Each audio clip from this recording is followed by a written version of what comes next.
Sekarang saya berada di Gua Payudan. Keris ini keris tarikan.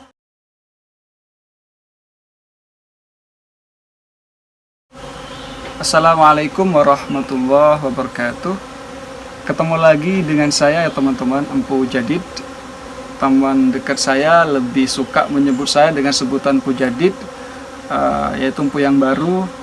Mungkin karena saya yang selalu menghaturkan pemahaman-pemahaman baru pada dunia perkerisan. Belajar bareng kali ini, teman-teman, kita batasi pada pembahasan keris berpamorkan bawang sebungkul ya. Pembahasan keris berpamorkan bawang sebungkul dalam bentuk video ini juga menjadi request dari teman baik saya, Pak Heru, Kepala Unit Reserse Kriminal Polsek Gulu-Gulu Kabupaten Sumeneb. Beliau salah seorang yang sering berkonsultasi kepada saya tentang pusaka, keris, dan tombak.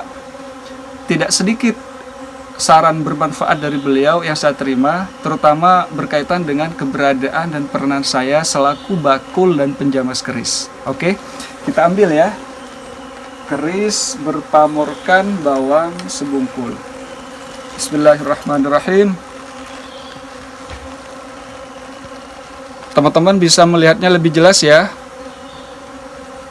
Pamornya terletak di sorsoran keris, membentuk seperti bungkul bawang berlapis-lapis, minimal 5 lapis ya teman-teman.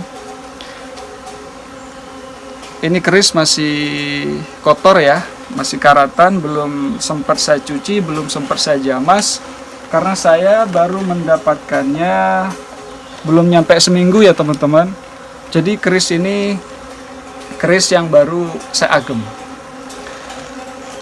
Saya mendapatkannya dengan cara menarik ya teman-teman. Keris ini keris tarikan pada resleting tas gendong teman saya yang di dalamnya berisikan banyak banget keris dan tombak. Artinya saya membeli keris ini dari teman saya begitu, bukan atau jangan dipahami saya melakukan penarikan keris dari alam gaib ya. Jangan. Jika ada berita yang semacam itu, banyak ya yang berkembang di masyarakat pemahaman kalau ada keris yang ditarik dari dalam tanah menggunakan kekuatan gaib atau menarik keris dari alam gaib. Jangan dipercaya ya. Kalaupun ada yang demikian, maka itu sudah persekutuan antara manusia dengan jin kafir. Jin muslim tidak mungkin memenuhi perburuan manusia untuk mendapatkan keris. Tidak mungkin bisa diburu, karena tugas mereka jin muslim adalah beribadah kepada Allah Subhanahu wa taala. Mereka hanya datang kepada orang-orang kekasih Allah untuk beribadah, bukan diburu gitu ya. Tapi urusan itu kita jelaskan pada video selanjutnya. Sekarang kita fokus pada belajar bersama keris berpamorkan bawang sebungkul. Apa sih filosofi yang terkandung pada keris ini, keris berpamorkan bawang sebungkul? Yaitu tuntunan dari Empu Penciptanya untuk kita di bidang kerizkian, di bidang mencari rezeki yang halal, legal menurut agama dan negara.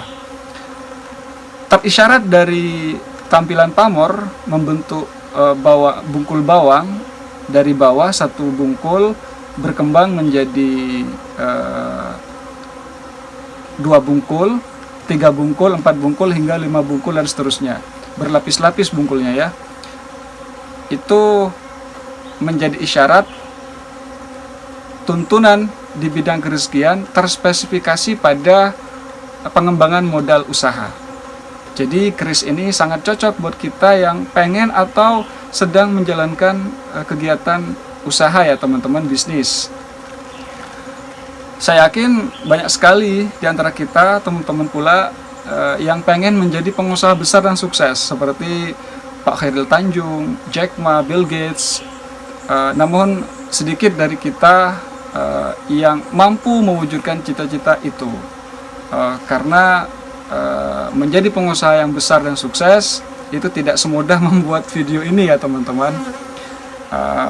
Apalagi kita yang masih dalam kapasitas pengusaha bermodalkan pas-pasan, Artinya pengusaha dengan modal yang sangat sedikit.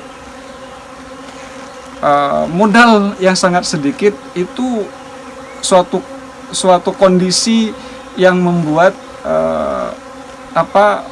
tantangan besar bagi kita dalam bermental baja, tidak putus asa seperti yang diidealkan dalam dunia bisnis. Jadi modal yang sangat kecil ini menjadi tantangan besar bagi kita untuk terus mempertahankan mental baja kita. Mental baja kita menjadi hancur lebur karena keberadaan modal yang sangat sedikit itu, jika kita tidak menggunakannya, tidak mengembangkannya secara tepat ya teman-teman. Tentu Empu tidak menjelaskan secara detail bagaimana agar kita bisa mengembangkan modal secara tepat dan baik ya. Namun isyarat-isyaratnya jelas bahwa modal itu tidak boleh berhenti. Kalau itu uang, kalau itu berupa uang, jangan sampai sirkulasinya berhenti menjadi uang yang mandek gitu. Kalau itu berupa sumber daya alam, jangan sampai sumber daya alam itu menjadi sumber daya alam yang masih potensial, harus efektif, yaitu sudah dieksplorasi dan eksploitasi ya gitu. Bagaimana kita bisa sekali lagi mengembangkan modal secara baik dan benar? Tentu kita harus belajar pada ahlinya ya.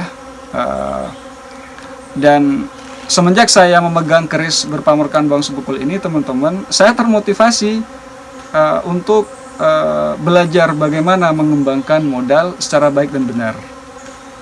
Yang saya dapatkan pertama katanya saya harus memilih usaha yang cocok dengan saya. Artinya saya harus menyesuaikan pilihan usaha saya dengan hobi saya. Jika tidak, akan berat sekali yang saya hadapi nantinya dalam menjalankan dunia usaha. Apalagi kalau hobi saya hanya berbelanja misalnya ya. Itu skenario terburuknya hanya spend nanti ya, hanya hambur-hamburkan duit. Mending daripada spend lebih baik save, tabung-tabung. Tapi kesemuanya tidak menjadi poin dari pembahasan dari tuntunan Empu ini. Yang menjadi poin ketika modal yang sedikit itu dikembangkan secara terus-menerus dengan baik dan benar, sehingga bermanfaat bagi kita dan orang lain. Kemudian yang kedua, melibatkan orang terdekat ya teman-teman. Jangan sampai kita menjalankan dunia usaha, misalnya yang memproduksi barang nih, mengambil bahan baku sendiri, packing sendiri, kirim sendiri. Wah, itu pantangan ya teman-teman. You cannot do it alone. Anda tidak boleh melakukan segalanya sendirian. Makanya kepanjangan dari CEO itu bukan Chief Everything Officer, melainkan Chief Executive Officer. Jadi penting sekali melibatkan orang terdekat ya dalam mengembangkan usaha kita. Terus yang ketiga, memanfaatkan sosial media ya teman-teman. Di zaman sekarang kita mudah sekali menjual barang dan jasa tanpa menghambur-hamburkan duit buat biaya marketing usaha kita, karena kita sudah disediakan untuk memanfaatkan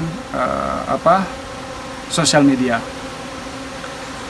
Jika kita, tentu ada poin-poin lain ya teman-teman yang menjadi tips pengembangan modal usaha, baik dari beberapa ahli yang saya dapatkan penjelasannya maupun dari penjelasan ahli yang lain, yaitu bebas teman-teman mau ngambil tips dari ahli yang mana dalam pengembangan modal usaha ya teman-teman. Jika kita mampu melakukan pengembangan modal dalam menjalankan bisnis kita, kemudian kita menjadi berhasil menyulam usaha kita dari yang kecil menjadi besar, maka itulah yang Empu inginkan. Sekarang teman-teman yang punya keris berpamorkan Bawang Sebungkul, perlu saya ingatkan nih, jangan ngaku-ngaku dulu ya sebagai penggemar berat keris berpamorkan Bawang Sebungkul jika kita belum memenuhi tuntunan yang terkandung di dalamnya, yaitu pesan empuh hendaknya kita mampu mengembangkan usaha kita menjadi besar melalui pengembangan modal usaha dengan baik dan benar.